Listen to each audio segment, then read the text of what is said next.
春节后，我本准备回公司，结果却被告知工作丢了，取而代之的竟然是徐子谦的白月光苏青宁。我愤怒地质问他为什么会这样，结果他冷冷地回应：爸妈一直希望你能备孕，为什么不趁年轻尽快做呢？等年纪大了就来不及了。我心生疑虑，质疑他心里依然有苏青宁，难道这是想让我为他腾位置？从前温柔的徐子谦却暴怒，毫不犹豫地甩了我一巴掌。杨宇轩，别再污蔑我和青宁，否则别怪我不客气。心如死灰的我递上了离婚协议书，可当我走入新生活，准备享受自己的自由时，宋燕慈却像疯了一样抓住了我的手腕，眼中充满了嫉妒。杨宇轩，你怎么就这么快和我离婚，还在这里和这些不三不四的男人鬼混？大家好，开始今天的分享之前，希望你能给人间烟火点个订阅，我将会分享更多优质的内容。宇轩，你进来一下。王总的声音从办公室传来，我放下手中的文件，整理了一下衣服走了进去。办公室里，王总神色复杂地看着我。公司决定对人事结构做些调整，你的职位可能……我明白了。我冷静地打断了王总，是谁要接替我的位置？苏青宁，他刚从国外回来，履历很出色。王总小心地打量着我的反应，这也是徐总的意思。苏青宁这个名字像一把刀，狠狠地扎进我的心里。我太熟悉这个名字了，那是徐子谦念了整整10年的白月光，从大学时代就开始的执念。走出办公室，我的手机震动起来，是徐子谦的短信：晚上谈谈。短短3个字，冰冷的没有一丝温度。结婚3年，我早已习惯了丈夫的这种态度，可今天这条消息却让我心如刀绞。晚上，徐子谦准时回家，他脱下西装外套，连看都没看我一眼。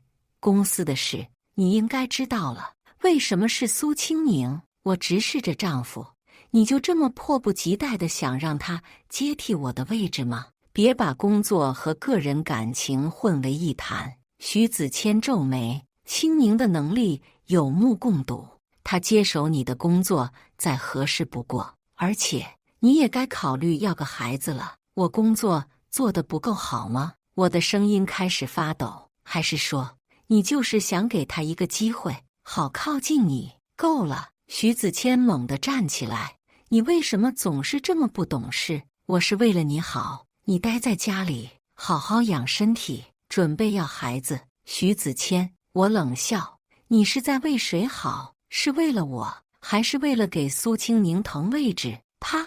一个响亮的耳光落在我脸上。结婚3年，这是徐子谦第一次打我。屋子里安静的可怕，我摸着火辣辣的脸颊，眼泪无声的滑落。接下来的日子，我发现徐子谦和苏青宁的关系越来越亲密。午餐时间，他们一起出去；下班后，他们一起开会。就连公司年会，徐子谦都和苏青宁跳了开场舞。看着他们在舞池中相视而笑，我感觉心脏被人狠狠地捏了一下。这天，我约了医院做例行检查，我特意提前告诉了徐子谦，希望他能陪我去。对不起，今天有个重要会议。徐子谦头也不抬地说。晚上，我收到闺蜜赵晴发来的照片，徐子谦和苏青宁在高级餐厅吃饭，两人说说笑笑，毫无避嫌。照片里的餐厅正是我们曾经约会的地方。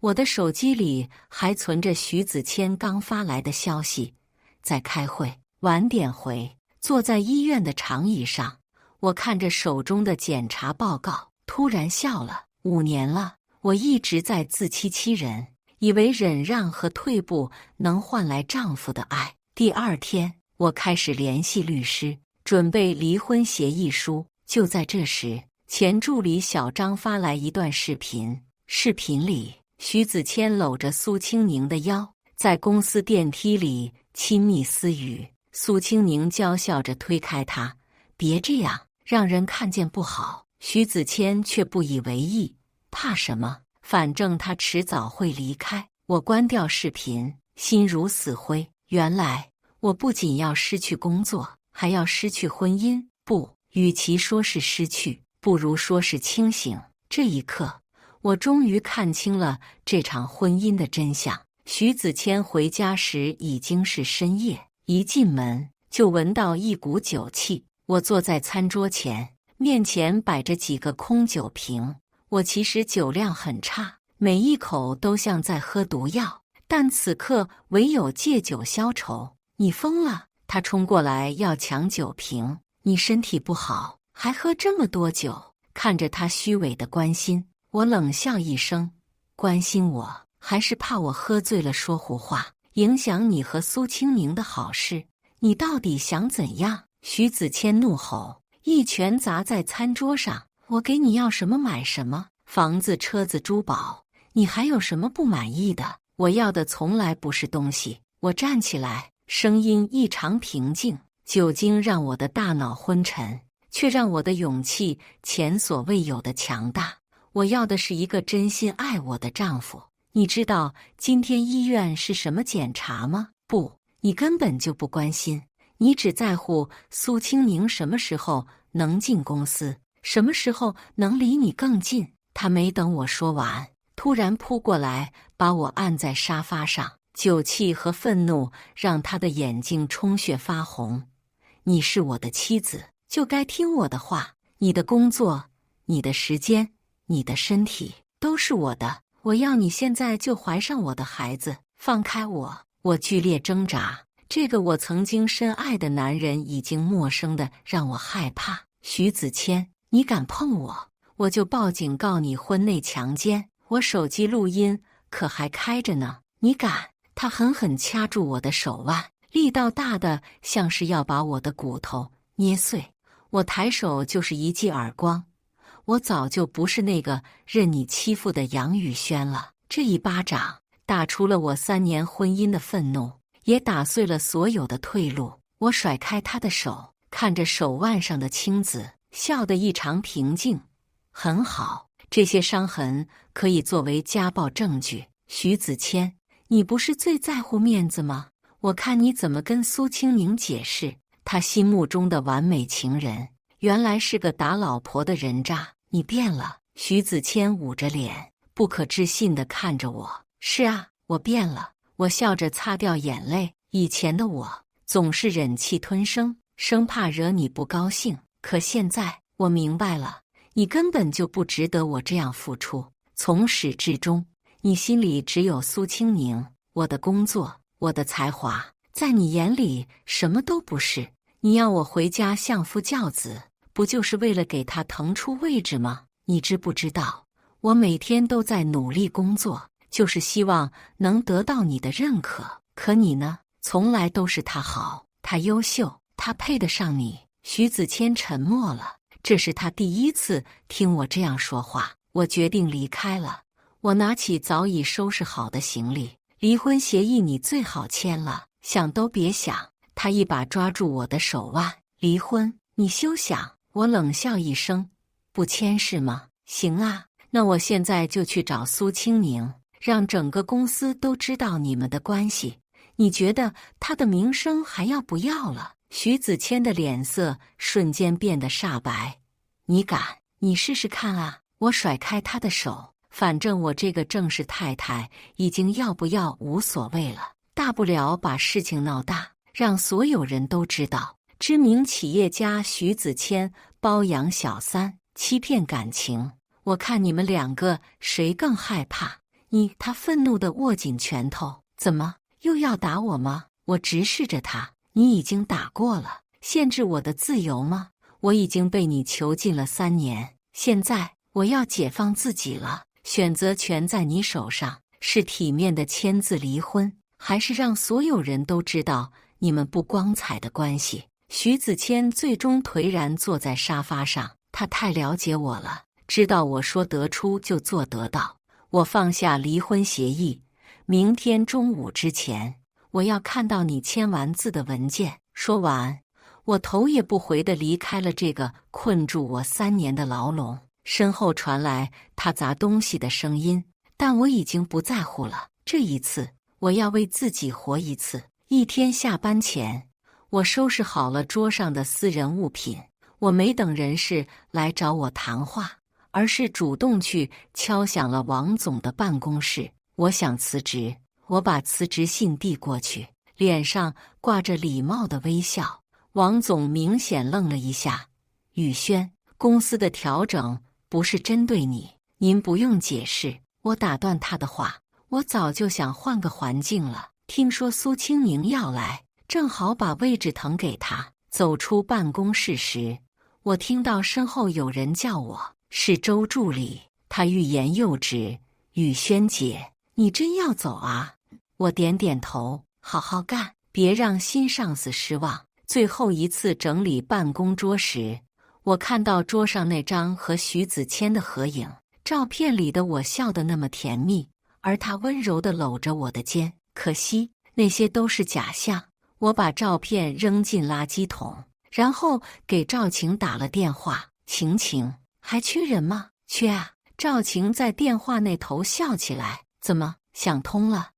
我不想等着被赶走。我拎起包，我要用自己的方式证明谁才是真正有实力的人。离开公司时，我听说徐子谦正在给苏清宁安排新办公室。也好，让他们知道我不是被赶走的，而是主动选择离开。第二天一早，我就去了赵晴的公司。这里的氛围和原来的公司完全不同，每个人都在为目标奋斗，没有勾心斗角，没有虚伪的面具。看看这个。这天，赵晴神秘兮兮地把一份文件放在我桌上，猜猜是什么？我翻开文件，愣住了。这不就是我在原公司负责的那个项目吗？只是现在主管人已经变成了苏清宁的名字。怎么样，要不要接手？赵晴拍拍我的肩膀：“这次竞标，我们公司很有优势。”我深吸一口气：“当然要，我要用实力证明谁才是最适合这个项目的人。”1周后，我们在丽思卡尔顿酒店举办商务晚宴。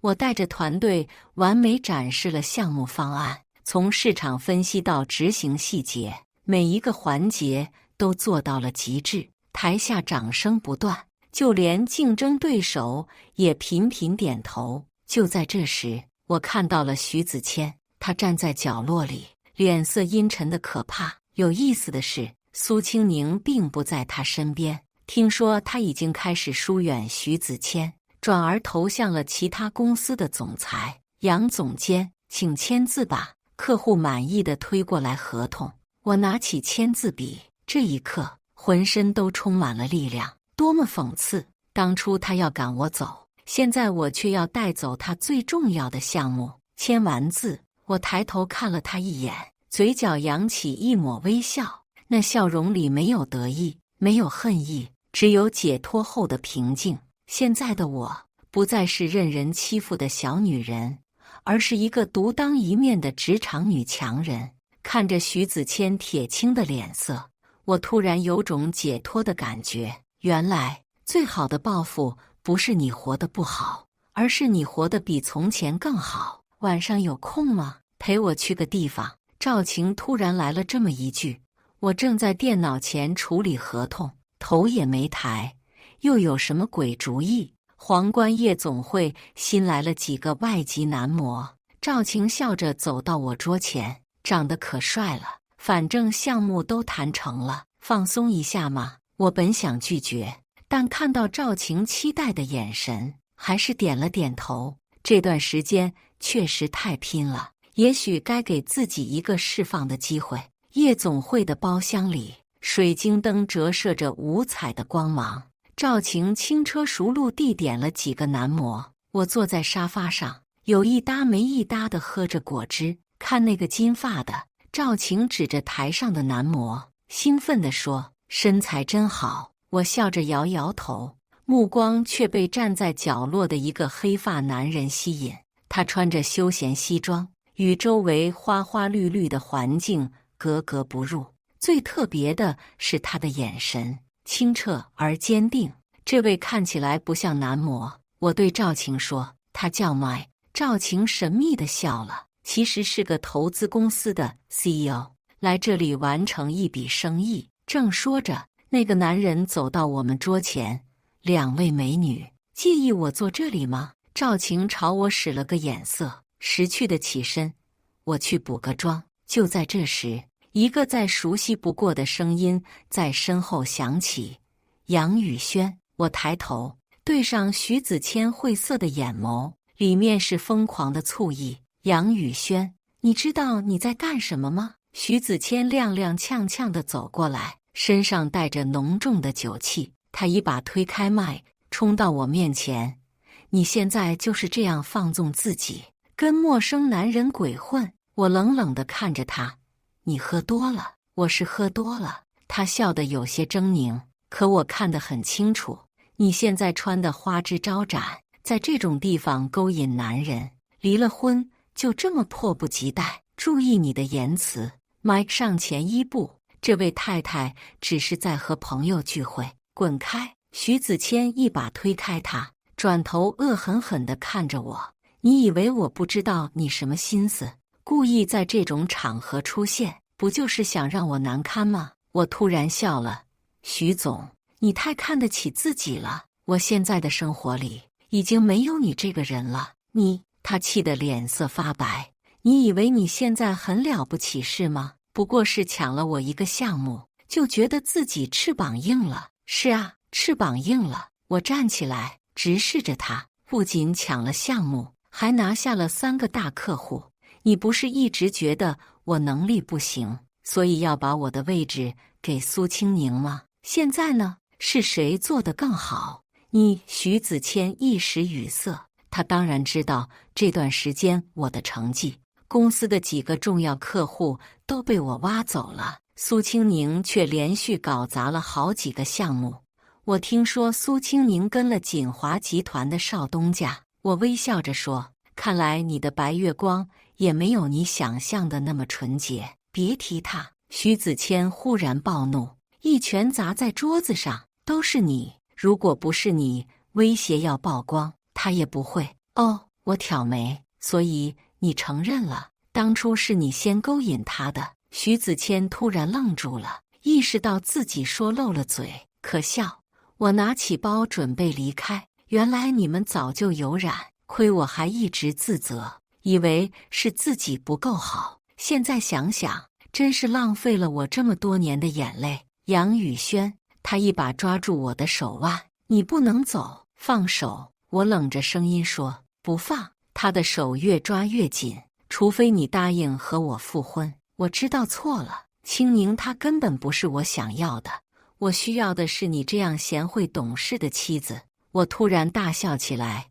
贤惠懂事？徐子谦，你真当我还是3年前那个傻女人？现在说这些，不过是因为苏清宁抛弃了你，公司业绩也在走下坡路。你需要的不是妻子，是一个任你摆布的工具人。啪！他又要扇我耳光，但这次我眼疾手快地挡住了。徐总，你还是这么喜欢对女人动手？我冷笑。看来上次的家暴视频录得不够清楚，要不要再来一次？我想锦华集团的太子爷会很感兴趣。徐子谦的手僵在半空，脸色变得惨白。这时Mike和赵晴带着保安走了过来。这位先生，保安客气地说，请您离开，否则我们只能报警了。徐子谦看了看周围的人，最终颓然放开我的手。但临走前，他回头恶狠狠地说，你给我等着。徐子谦，我平静地开口，你要是再敢骚扰我，我就把你对苏清宁和我做过的事情全部公开，你自己考虑清楚，是要面子还是要后悔？看着他落荒而逃的背影，我突然感到一阵轻松。原来我早就不爱这个男人了，留在心里的只有对自己曾经懦弱的嫌恶。没事吧？麦递给我一杯温水，要不要报警？我摇摇头，不用，他不敢再来了。赵晴心疼地抱住我，雨轩，对不起，我不该带你来这里。没关系，我笑着说，正好让我看清楚，自己已经完全放下了。后来我才知道，那天晚上徐子谦疯了一样去找苏青宁，但苏青宁已经订婚了。他未婚夫当场就给了徐子谦一拳，警告他不准再骚扰自己的未婚妻。徐子谦的公司也在走下坡路，我带走的那些客户都是公司的重要资源，没了我的人脉和经验，再加上苏青宁的失误，公司的股价开始暴跌。1个月后，我在报纸上看到徐子谦被董事会逼宫的消息。原来他为了讨好苏青宁，把几个重要项目都交给他负责，结果造成了巨大损失，活该。赵晴一边吃着下午茶一边说，这就是报应。我翻着手机，看到徐子谦发来的信息，求你帮帮我，我真的知道错了。删除，拉黑。阳光透过玻璃窗洒在我的办公桌上，我正在准备下一个项目的方案。Mike 经常来找我讨论工作，我们之间慢慢产生了一些微妙的情愫。晚上一起吃饭，他倚在我办公室的门框上，我抬头看他，有事？他笑得很温柔，想请教一些项目上的问题，顺便他顿了顿，也想进一步了解你。我愣了一下，随即微笑，好啊，不过说好了，只谈工作。当然，他做了个绅士的手势。我最喜欢的就是和优秀的职业女性聊天，看着她认真的样子，我心里一暖。这半年来，我不仅找回了事业，也重新认识了自己。那个曾经为爱委曲求全的女孩已经长大了，现在的我学会了爱自己，也懂得了如何分辨真正的爱情。晚餐时，我们聊工作，聊理想，聊对生活的期待。这种平等而理性的交流，让我感受到了前所未有的舒适。我看到你和前夫的事情了，Mike 突然说，我很佩服你的勇气。没什么，我轻轻摇晃着红酒杯，人总要学会成长，所以他有些局促。你觉得我有机会吗？我抬头看他，他的眼神清澈而坚定，没有任何逢场作戏的痕迹。再说吧，我笑了。我现在更想专注事业，我等你。他也笑了，等你准备好了，随时可以开始。日子就这样一天天过去，我的事业蒸蒸日上，个人品牌也渐渐打响。徐子谦偶尔还会用不同的号码给我发信息，但都石沉大海。听说他现在过得不太好，公司破产后欠了一屁股债。苏青宁更是连面都不愿见他，但这些都与我无关了。生活就像是一个轮回，当我终于勇敢地选择新生，就遇到了最好的安排。现在的我不再是谁的附属品，而是一个完整的、独立的人。这大概就是成长吧。当你学会爱自己的时候，幸福自然会降临。以上就是今天分享的故事。大家有什么想说的、想吐槽的，欢迎在下方评论交流。也更希望能给人间烟火点个订阅，我将会分享更多优质的故事内容。